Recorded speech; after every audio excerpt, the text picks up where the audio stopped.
जय जय अम्बे। जय श्री कृष्ण। राधे राधे। आप सबका बहुत बहुत स्वागत है, अभिनंदन है। संस्कार सत्र में आज हम एक गंभीर चर्चा करेंगे। बंधुओं,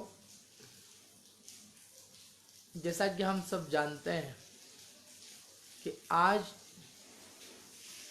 एक अभिनेता ने आत्महत्या कर ली है और बहुत से लोग अपने जीवन के अवसाद के कुछ ऐसे क्षणों में, जब उन्हें लगता है कि जीवन में अब कोई भी चीज़, कोई भी रास्ता, कोई भी विकल्प बाकी नहीं है, ऐसी स्थिति में वो आत्महत्या को अपना लेते हैं।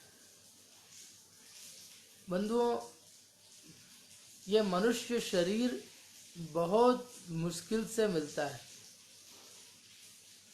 और मनुष्य शरीर के विषय में शास्त्रों में भी ये कहा है, बड़े भाग मानुष तन पावा।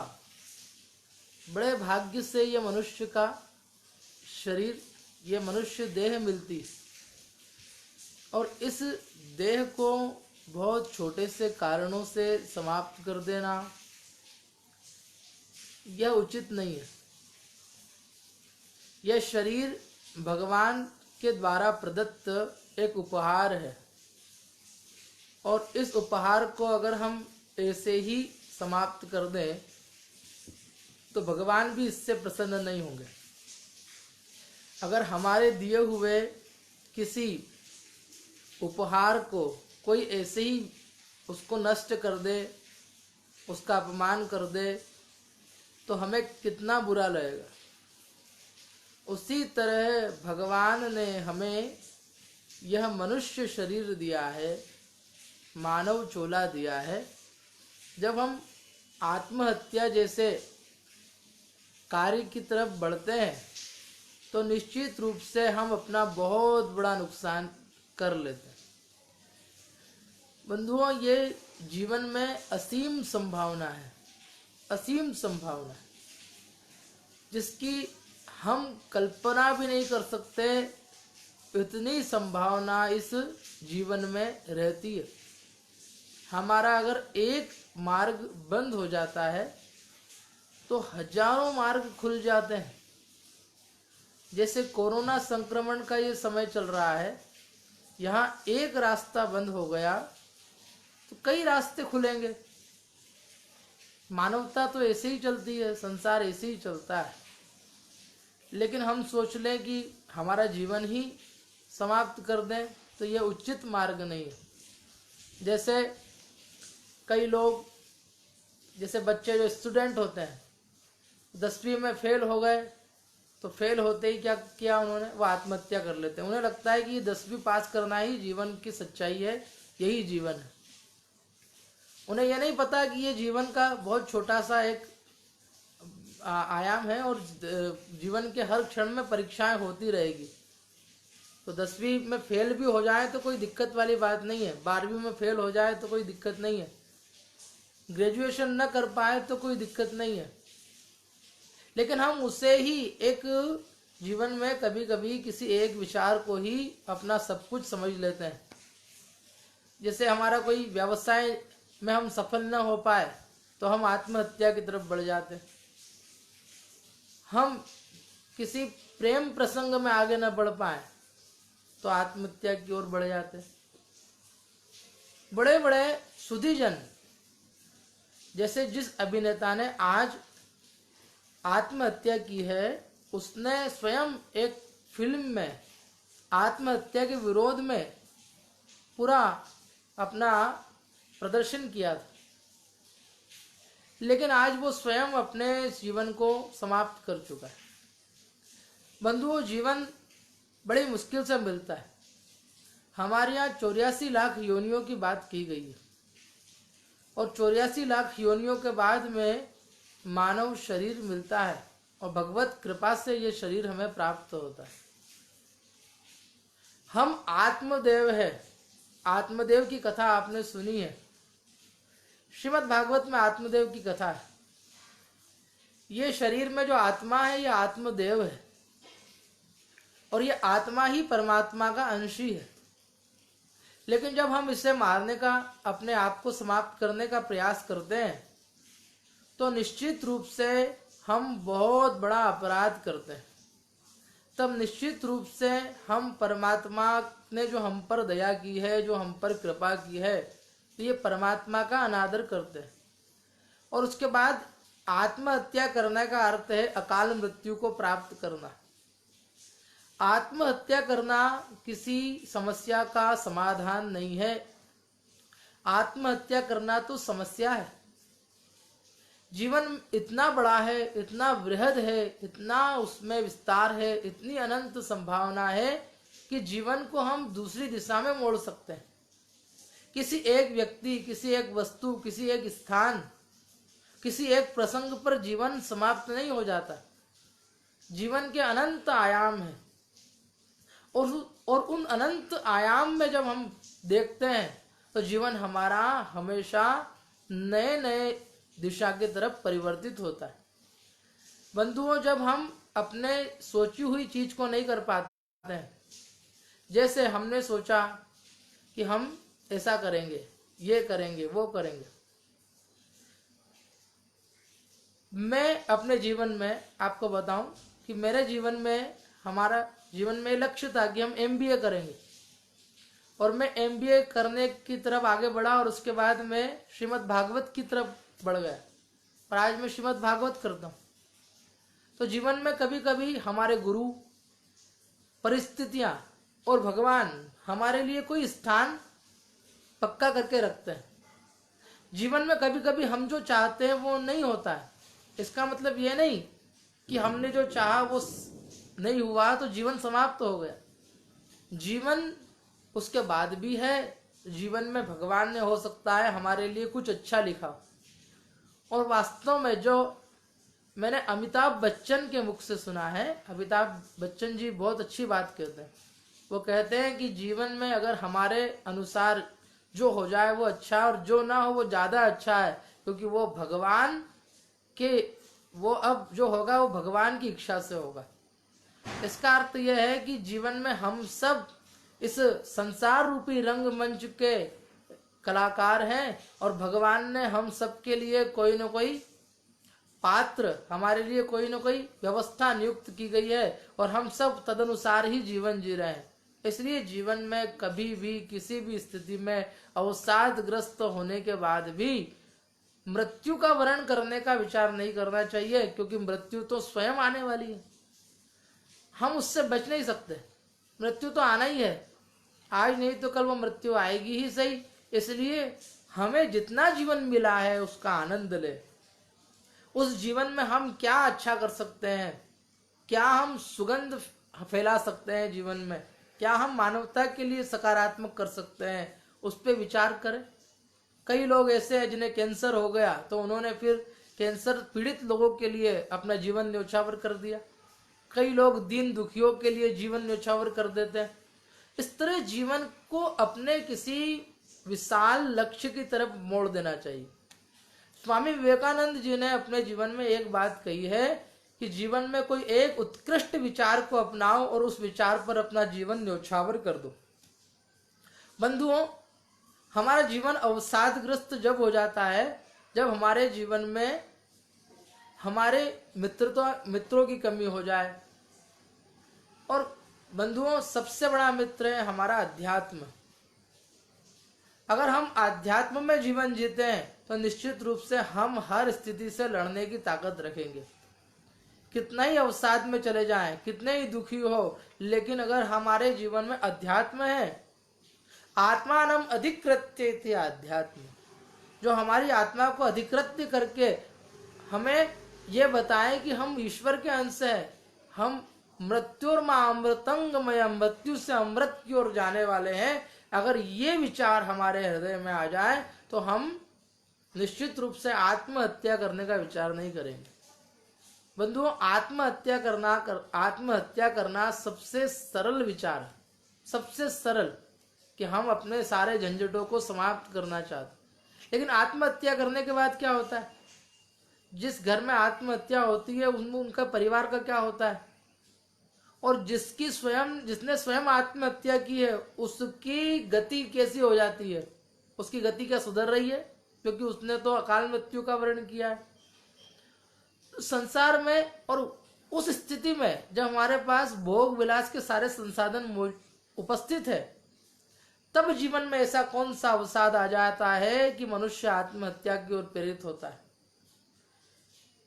सिर्फ 34 वर्ष की अवस्था थी आज उस अभिनेता की।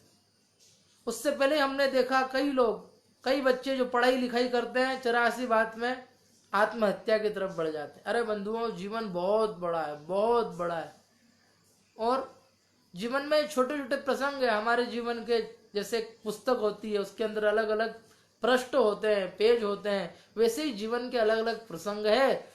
उनको उसके हिसाब से जीकर उससे बाहर निकालने का, अर्थात हमारी भावनाओं के उद्वेग को, आवेग को नियंत्रित करके जीवन जीना ही वास्तव में जीवन जीने की कला है। जीवन में बहुत आनंद है, यद्यपि अत्यंत दुखों से भरा हुआ, कांटों से भरा हुआ जीवन है, लेकिन ये जीवन को सरलता से, सही समय पे, सही स्थान पे किया हुआ सरलतापूर्ण कार्य हमारे जीवन को सफलता की तरफ प्रेरित करता है। और अगर जीवन में कोई उलझने हैं तो उन उलझनों को सुलझाने का प्रयास करना चाहिए।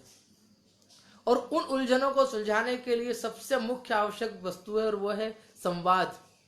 संवाद करें। और जब संवाद के लिए कोई स्थिति ना बने कि हमारे आसपास कुछ भी ऐसा ना लगे कि हम संवाद कर सक जिससे संवाद कर सके, तो उस स्थिति में अध्यात्म का सहारा लेना चाहिए। हमारे यहाँ तो इतना गहन शोध है, योग है, हमारे वैदिक ग्रंथ है, आध्यात्मिक व्यवस्थाएं हैं, जिनमें जाकर मनुष्य अपनी देह और गेह की स्मृति तक को भूल जाता है, एक नई व्यवस्था में पहुंच जाता है, नई स्थिति में पहुंच जाता है। तो हमारे अवसाद को दूर करने का सबसे सरल मार्ग है अपने आप को सकारात्मकता के साथ अध्यात्म की तरफ मोड़ते हुए जीवन जी। हम ये विचार करें कि हमारे जीवन में जो दुख है, जो चिंता है, जो क्लेश है, क्या वो केवल हमारे ही जीवन में है? सारे संसार में दुख ही दुख भरा हुआ है। अगर हम किसी दूसरे के दुख से अपने दुख की तुलना करेंगे तो निश्चित रूप से हमें पता चलेगा कि हमारा दुख तो कुछ भी नहीं। अगर हम भगवान से अपने दुख की तुलना करें तो भगवान श्री कृष्ण का तो प्राकट्य ही कारागृह में हुआ। एक दिन भी उनके जीवन में ऐसा न गया जब उनके पीछे कोई असुर न पड़ा हुआ। यदि हम भगवान राम के चरित्र को देखें तो भगवान राम का चरित्र भी ऐसा ही रहा कि उन्हें जीवन भर अपने कभी वनवास जा रहे हैं, कभी अभी अपनी पत्नी को त्यागना पड़ रहा है। तो इस तरह से उनके जीवन में भी बड़े कठिनाइयां रही है। भगवान शंकर के जीवन को देखें, भगवान शंकर स्वयं उनकी भार्या को उनके ही पिता के घर में अपनी देह को त्याग करना पड़ा, स्वयं अपने ही पुत्र के मस्तक को उन्होंने अलग करना पड़ा। इस तरह से अगर हम उनकी बड़ी बड़ी जो चरित्र हैं, जो देवताओं के भी चरित्र है, उनको भी जब हम देखेंगे, उनको भी जानेंगे, उनको भी समझेंगे, तब हमें लगेगा कि हमारा जो दुख है वो बहुत बड़ा दुख नहीं है। इस संसार में और भी बहुत बड़े दुखों के पहाड़ ले लेके संसार जीवन जी रहा है। और कई बार बहुत छोटी छोटी बातों पे लोग अपने आप को मार देते हैं। आज मैंने एक न्यूज देखी कि एक दुल्हन विवाह हुआ, आज ही कहीं गई और रास्ते में उसने पुल के यहाँ गाड़ी रुकवाई और वहां से नीचे कूद गई नदी में, आत्महत्या कर ली। आत्महत्या करना किसी चीज का समाधान नहीं है। आत्महत्या वही करता है जो जीवन के अनुभवों को और जीवन के बहुआयामी जो व्यवस्थाएं हैं उनको जो देखना नहीं चाहता। जीवन बहुत सुंदर है, उसका आनंद लो। भगवान ने अगर जीवन दिया है तो भगवान की कृपा मानते हुए उस जीवन को जियो। और इस जीवन में जितनी परीक्षाएं आए वो सब परीक्षाओं का सम्मान करो। जितनी परीक्षाएं जीवन में आएगी उतने ही हम सुदृढ़ होते जाएंगे, उतने ही हम आगे बढ़ते जाएंगे। जीवन में कठिनाइयां तो सबके जीवन में आती है, लेकिन उन कठिनाइयों से दुखी वही होता है जो उन कठिनाइयों को संभालने की क्षमता नहीं रख पाता। चाहे वो सुकरात हो, सुकरात जिनकी पत्नी उनसे झगड़ती रहती थी, लेकिन वो सुकरात उसमें ही प्रसन्न रहते। तुलसीदास जी महाराज की पत्नी ने कह दिया कि इतना प्रेम अगर भगवान से किया होता तो भगवान मिल जाते। तुलसी बाबा उसी समय भगवान से मिलने चले गए। उन्होंने अपने जीवन को भगवान की ओर मोड़ दिया। जीवन की दिशा को हम, जीवन में रोज परीक्षाएं, और ये परीक्षाएं आवश्यक है।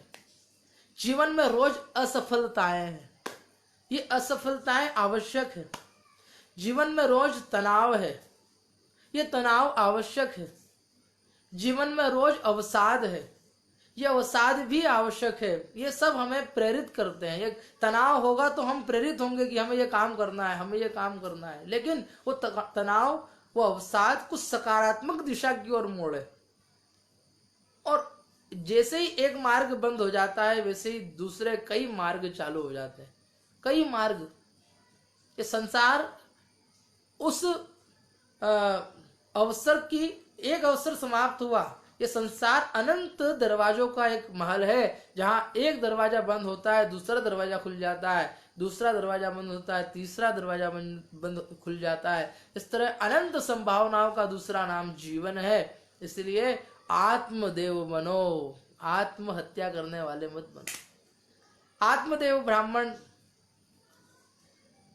गया है वन में मृत्यु को वरण करने के लिए।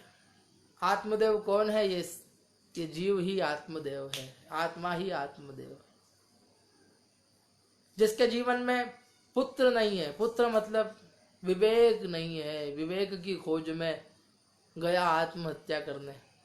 अध्यात्म रूपी सद्गुरु मिले, अध्यात्म चर्चा हुई, गुरु ने प्रकाश दिया, गुरु की कृपा से जीवन में विवेक नामी गोकर्ण आया। विवेक रूपी गोकर्ण के आते ही क्या हुआ? जीवन में प्रकाश आया। प्रकाश आने पर वो जो आत्महत्या करने के लिए गया था, वो अपने जीवन को भगवत मार्ग पर, अध्यात्म के मार्ग पर ले गया। कैसे? गुरु कृपा से। कैसे? अध्यात्म के मार्ग से। कैसे? अध्यात्म के दीपक को अपने जीवन में उसने प्रज्वलित किया। तो हम आत्मदेव हैं, कि हमारी आत्मा देवता का स्वरूप है। सूर्य आत्मा जगतस्थस्तु कश्च, सूर्य स्वयं इस आत्मा के रूप में हमारे शरीर में रहते हैं। चंद्रमा स्वयं हमारे मन के रूप में हमारे शरीर में रहते हैं। विष्णु स्वयं हमारे चरणों में रहते हैं। इस तरह से दिशाएं हमारे कानों में रहती है। इस तरह से सभी देवता हमारे शरीर में निवास करते हैं। और मनु मतलब मनुष्य के अंदर साक्षात भगवान श्री हरि का वास है। साक्षात भगवान श्री हरि, भगवान हमारे अंदर ही निवास करते हैं। इसका मतलब अगर हम अपनी आत्महत्या कर रहे हैं तो मतलब हम भगवान को मारने का प्रयास कर रहे हैं, उनके दिए हुए उपहार का अपमान कर रहे हैं। इसीलिए हर स्थिति में, कैसी ही विपरीत परिस्थिति हो जाए, जीवन में अपने से और विपन्न व्यक्ति को देखो, किस परिस्थिति में रह रहा है। बरसात का समय आ रहा है, झोपड़ियों में रहने वाले कैसे रहते होंगे? उनके लिए हर साल ये व्यवस्था है। रोज ये वो भगवान से प्रार्थना करते होंगे कि आज पानी नहीं गिरे। पानी गिरता है। उत्तराखंड में रहने वाले व्यक्तियों के लिए जीवन में ये 4 महीने बड़े खतरनाक होते हैं। कब पहाड़ गिर जाए और उनका बना बनाया घर तबाह हो जाए। जो बॉर्डर पे रहते हैं वो सैनिक, कब गोली आ जाए, कब मृत्यु आ जाए, कोई भरोसा नहीं। कोरोना से संक्रमण करते हुए डॉक्टर्स के जीवन में कब कोरोना आ जाएगा, कब वो उनको भी मृत्यु उनके आसपास दिन भर घूमती रहती।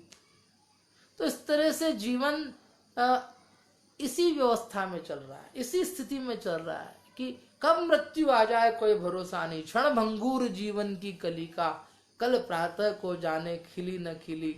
मलिया गिरी की सुचि शीतल, मंद समीर मिली न मिली। कली काल कुठार लिए फिरता, तन नम्र से चोट झिली न झिली, जपले हरि का नाम हरि रसना, अंत समय में हिली न हिली। जो स्वयं आने वाली है, जो स्वयं हमारा वर्ण करेगी, कहीं भी रहे हम, स्वयं आने वाली है, उसको खुद क्यों बुलाना, वो तो आएगी। और कोई समय पक्का नहीं है कि कब आएगी। उसके आने के पूर्व जीवन में कई बार ऐसा लगेगा। हम देखते हैं कि कई बार लोग कहते हैं 50-60 साल होने के बाद लोग कहते हैं कि भैया बहुत जी लिए, अब जीकर क्या करेंगे, अब तो बहुत जी लिए। तो बंधुओं, मैंने आज ही एक वीडियो देखा। उस वीडियो में मैंने देखा कि एक महिला ने 93 साल की उम्र में, 93 इयर्स ओल्ड महिला ने एथलीट बनकर स्वर्ण पदक जीता। आज उनकी उम्र 103 वर्ष है और 103 वर्ष में हमारे राष्ट्रपति महोदय ने उनका स्वागत किया, प्रधानमंत्री महोदय ने उनसे आशीर्वाद लिया और 103 वर्ष की उम्र में आज भी वो दौड़ लगाती है। जब 100 साल की उम्र में कौन सोचेगा कि मुझे दौड़ना है, लेकिन वो 103 वर्ष की उम्र में दौड़ लगाती है, रोज दौड़ लगाती है और इंटरनेशनल चैंपियन है वो दौड़ लगाने में।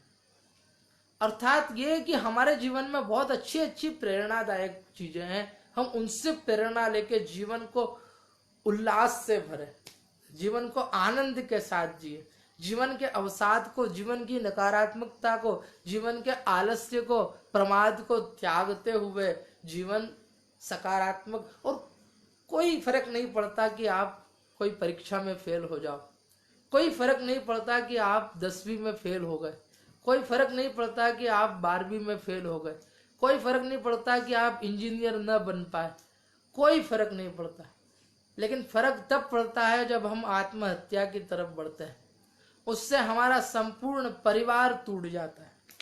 तो बंधुओं, हमें अपने परिवार का ध्यान रखना है, हमें अपने आप का ध्यान रखना है। जीवन इतना सरलता से समाप्त करने की चीज नहीं है।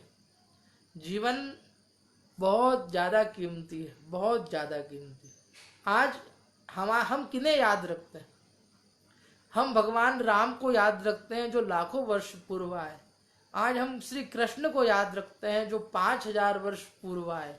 आज हम अनेक अनेक महात्माओं को याद रखते हैं, उन्होंने अपने जीवन को ऐसा जिया कि जीवन जीने के बाद भी आज वो अमर है।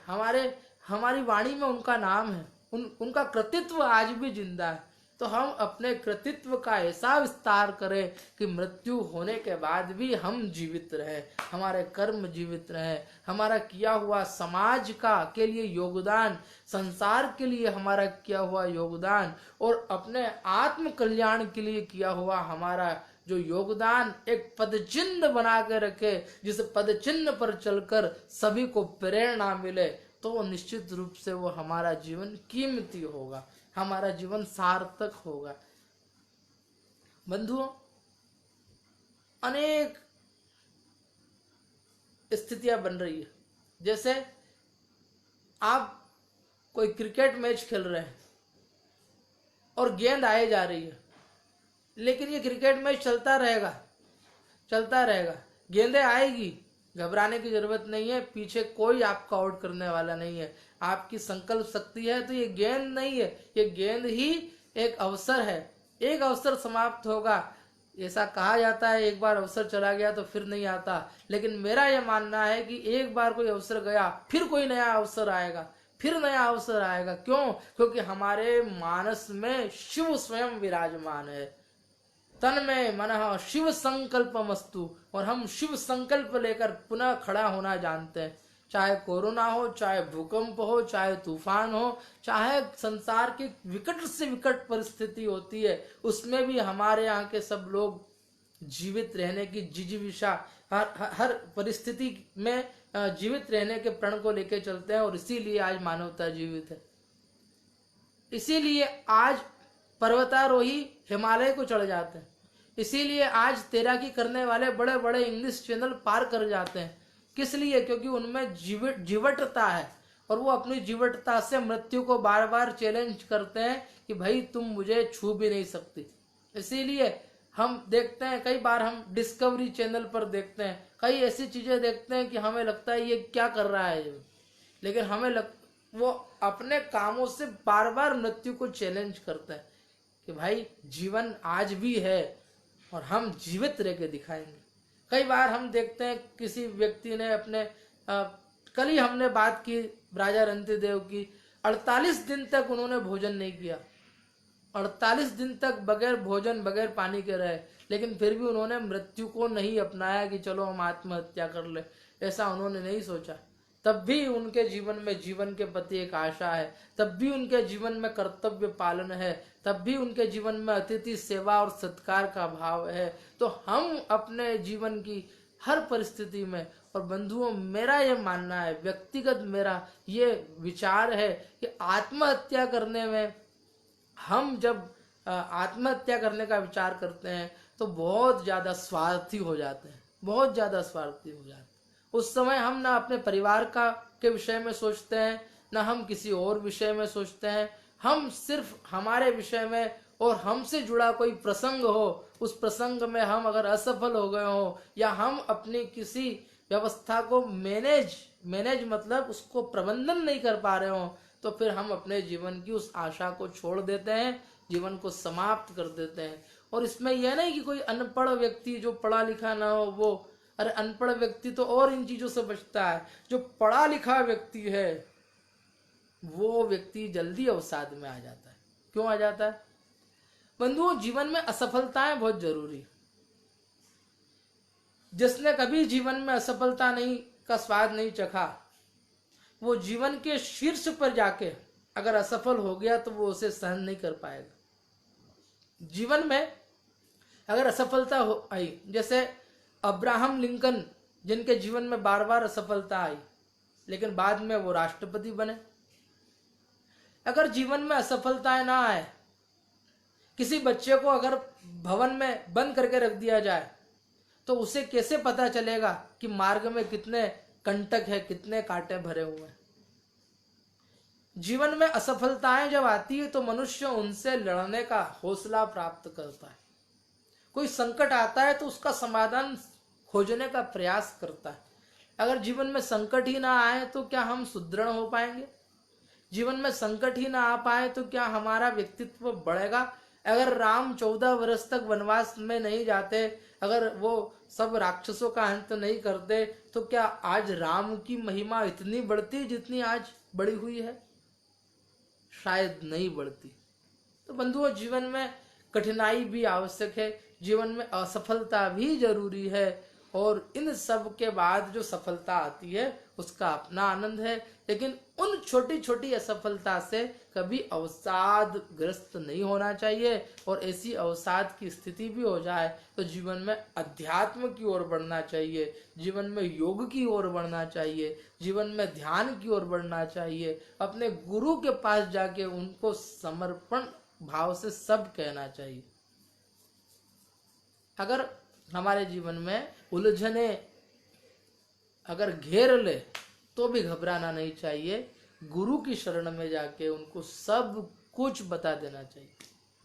और गुरु मतलब, आप कहोगे गुरु, हमारे जीवन में गुरु नहीं है, तो भगवान के समीप जाओ, अपनी सारी बातें उनको बता दो, अपने मन में जो है वो सब का सब भगवान के चरणों में अर्पण करें।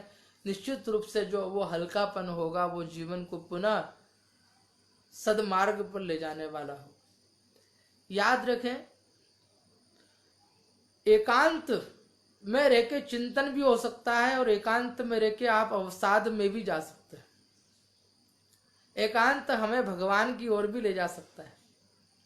हम उस एकांत को किस प्रयोग में ले जा रहे हैं?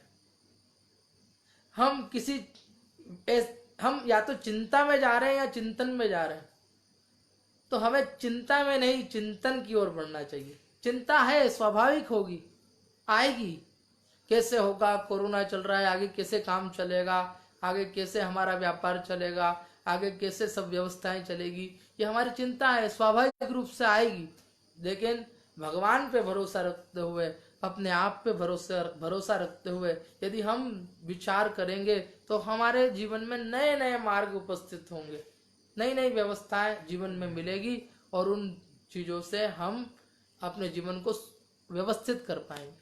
तो बंधुओं, आज आत्महत्या बनाम जीवन, आत्महत्या कोई समाधान नहीं है। आत्महत्या आत्मदेव भी करने गया था, लेकिन वहां पर गोकर्ण जी ने उन्हें परम उपदेश दिया और उपदेश देकर यही कहा, पिताजी असार है संसार है, ये संसार असार है। लेकिन इसका अर्थ ये नहीं कि आत्महत्या करो, इसका अर्थ ये है हरि का भजन करो, भगवान का भजन करो। देहेस्ति मांस रुधिरे भीमतिम त्यजत्वम, देह अस्थि और मांस में अपनी मति को हटाना है, आत्महत्या नहीं करना है। क्योंकि ये शरीर माध्यम खलु धर्म साधनम, ये शरीर वो माध्यम है जिससे हम धर्म कर सकते हैं, शरीर वो माध्यम है जिससे हम अपने आप को जान सकते हैं, शरीर वो माध्यम है जिससे हम नर से नारायण बन सकते हैं। तो शरीर तो वो नौका है जिससे इस भव सागर से हम पार हो सकते हैं। इसलिए बंधुओं, शरीर का संरक्षण भी आवश्यक है। और यही नहीं कि शरीर में लगे रहे या शरीर में ही दिन भर उसको सजाने संवारने में ही जीवन निकल जाए, वो नहीं। लेकिन शरीर, आत्महत्या की जो बात है, ये आत्महत्या करना सबसे बड़ा पाप हमारे शास्त्रों में बताया है। और आत्महत्या करने के बाद किसी को भी, जिसने आत्महत्या की है, उसको सद्गति प्राप्त नहीं होती। वह जीव प्रेत बन के भटकता रहता है और उसको फिर फिर शास्त्रों में कई बातें बताई है। तो बंधुओं, हम सब इस बात का ध्यान रखें। हम अपनी नकारात्मकता को दूर करने के लिए पहले ही सजग है। हम तो बहुत दिनों से संवाद सेतु के माध्यम से अपनी नकारात्मकता को दूर कर ही रहे हैं। अभी संस्कार शाला में हम रोज नित्य कोई न कोई भगवान के प्रेमी भक्तों की कथा श्रवण कर रहे हैं। आज तात्कालिक विषय जो उठा था, मैंने सोचा उस पर ही चर्चा करें। तो हम सब वो आत्मदेव बने जो गुरुमुखी बना, गुरु के कहने पर फल लाकर पत्नी को दिया। यद्यपि पत्नी ने गुरु के दिए हुए प्रसाद का सम्मान नहीं किया, इसलिए उसे आत्महत्या करना पड़ी। जो अविवेकी है वो आत्महत्या की तरफ बढ़ता है। जिसके जीवन में विवेक है वो आत्महत्या करने का कभी नहीं सोचेगा। जब भी आत्महत्या करने का विचार आए, थोड़ा सा विवेक जागृत करो, थोड़ा सा सावधान हो जाओ। जीवन के कुछ क्षण ऐसे होते हैं जब हमें लगता है कि अब कुछ भी नहीं बचा है इस संसार में। कभी ऐसा लगता है बहुत कर्ज हो गया, ये कर्ज कैसे समाप्त होगा। कभी ऐसा लगता है कि हमारे जीवन में ये बड़ा कलंक हो गया, ये कलंक कैसे समाप्त हो गया। कभी ये लगता है कि हम इसमें फेल हो गए, कैसे जीवन चलेगा। तो बंधुओं, ये सब चीजें बहुत छोटी है, जीवन इससे बहुत बड़ा है। जीवन होगा तो हर चीज से हम निकल जाएंगे, हर चीज से उबर जाएंगे। तो जीवन को जियो, और जीवन को केवल जियो, इस मतलब काटो नहीं, जीवन को जियो। और जियो कैसे? मुस्कुराते हुए जियो, प्रेम के साथ जियो, और जीवन का सदुपयोग करते हुए जियो, और नर से नारायण बनने का, बूंद से समुद्र बनने की ओर बढ़ते हुए जियो। तो वास्तव में ये जीवन हमारे काम का होगा और संसार को प्रेरणा देने वाला होगा। तो आज के सत्र को हम यहीं पर विराम दें। आइए हनुमंत लाल का स्मरण करें। 11 बार हनुमान जी का स्मरण करेंगे। ओम जय जय जय हनुमान गोसाई, कृपा करहु गुरुदेव की नाई। जय जय जय हनुमान गोसाई, कृपा करहु गुरुदेव की नाई। जय जय जय हनुमान गोसाई, कृपा करहु गुरुदेव की नाई। जय जय जय हनुमान गोसाई, कृपा करहु गुरुदेव की नाई। जय जय जय हनुमान गोसाई, कृपा गुरुदेव की नाई। जय जय जय हनुमान गोसाई, कृपा करहु गुरुदेव की नाई। जय जय जय हनुमान गोसाई, कृपा करहु गुरुदेव की नाई। जय जय जय हनुमान गोसाई, कृपा करहु गुरुदेव की नाई। जय जय जय हनुमान गोसाई, कृपा करहु गुरुदेव की नाई। जय जय जय हनुमान गोसाई, कृपा करहु गुरुदेव की नाई। जय जय जय हनुमान गोसाई, कृपा करहु गुरुदेव की नाई। जो सतबार पाठ कर कोई, छूटहि बंदी महासुख होई। मृत्युंजय महादेव त्राहि मां शरणागतं जन्म मृत्यु जरा व्याधि पीडितं कर्मबन्धनैः। मृत्युंजय महादेव त्राहि मां शरणागतं जन्म मृत्यु जरा व्याधि पीडितं कर्मबन्धनैः। मृत्युंजय महादेव त्राहि मां शरणागतं जन्म मृत्यु जरा व्याधि पीडितं कर्मबन्धनैः। मृत्युंजय महादेव त्राहि मां शरणागतं जन्म मृत्यु जरा व्याधि पीडितं कर्मबन्धनैः। मृत्युंजय महादेव त्राहि मां शरणागतं जन्म मृत्यु जरा व्याधि पीडितं कर्मबन्धनैः। मृत्युंजय महादेव त्राहि मां शरणागतं जन्म मृत्यु जरा व्याधि पीडितं कर्मबन्धनैः। मृत्युंजय महादेव त्राहि मां शरणागतं जन्म मृत्यु जरा व्याधि पीडितं कर्मबन्धनैः। मृत्युंजय महादेव त्राहि मां शरणागतं जन्म मृत्यु जरा व्याधि पीडितं कर्मबन्धनैः। मृत्युंजय महादेव त्राहि मां शरणागतं जन्म मृत्यु जरा व्याधि पीडितं कर्मबन्धनैः। मृत्युंजय महादेव त्राहि मां शरणागतं जन्म मृत्यु जरा व्याधि पीडितं कर्मबन्धनैः। मृत्युंजय महादेव त्राहि मां शरणागतं जन्म मृत्यु जरा व्याधि पीडितं कर्मबन्धनैः। सर्वे भवन्तु सुखिनः, सर्वे सन्तु निरामयः, सर्वे भद्राणि पश्यन्तु, माँ कश्चित् दुख भाग भवेत्। सभी सुखी रहे, सभी निरोगी रहे, सबका कल्याण हो। और चलते चलते पुनः एक बार दुर्लभम त्रयमेवेतत् देवानुग्रह हेतुकम मनुष्यत्वम मुमुक्षुत्वम महापुरुष संश्रयः हरि व्यापक सर्वत्र समाना प्रेम ते प्रकट हो ही में जाना। भगवान तो सभी जगह है, व्यापक है, समान रूप से रहते हैं और प्रेम से प्रकट भी हो जाते हैं, लेकिन भगवान दुर्लभ नहीं है। दुर्लभ है ये मनुष्य शरीर। दुर्लभम त्रयमेवेतत् देवानुग्रह हेतुकम, भगवान के अनुग्रह से हमें प्राप्त होते हैं। सबसे पहला दुर्लभ चीज है हमारा शरीर। मनुष्यत्वम मुमुक्षुत्वम महापुरुष संश्रय, मनुष्य का चोला मिलना दुर्लभ है, फिर उसमें मुमुक्षता जागृत होना और भी दुर्लभ है, और उसमें भी फिर महापुरुषों का मिलना इन सबसे दुर्लभ है। तो दुर्लभ है मनुष्य चोले का मिलना, इसलिए इस चोले का सम्मान करें तो ये चोला हमारा सम्मान करेगा। शुभ रात्रि। जय जय अम्बे। प्रसन्न रहे और सतर्क रहे कोरोना से, अपने अवसादों से। कोई अवसाद हमें न घेर ले। जब भी अवसाद घेरे तब अध्यात्म के मार्ग को अपनाएं, अपने गुरु का स्मरण करें, अपने गुरु मंत्र का स्मरण करें और सकारात्मक चर्चा के माध्यम से संवाद करें और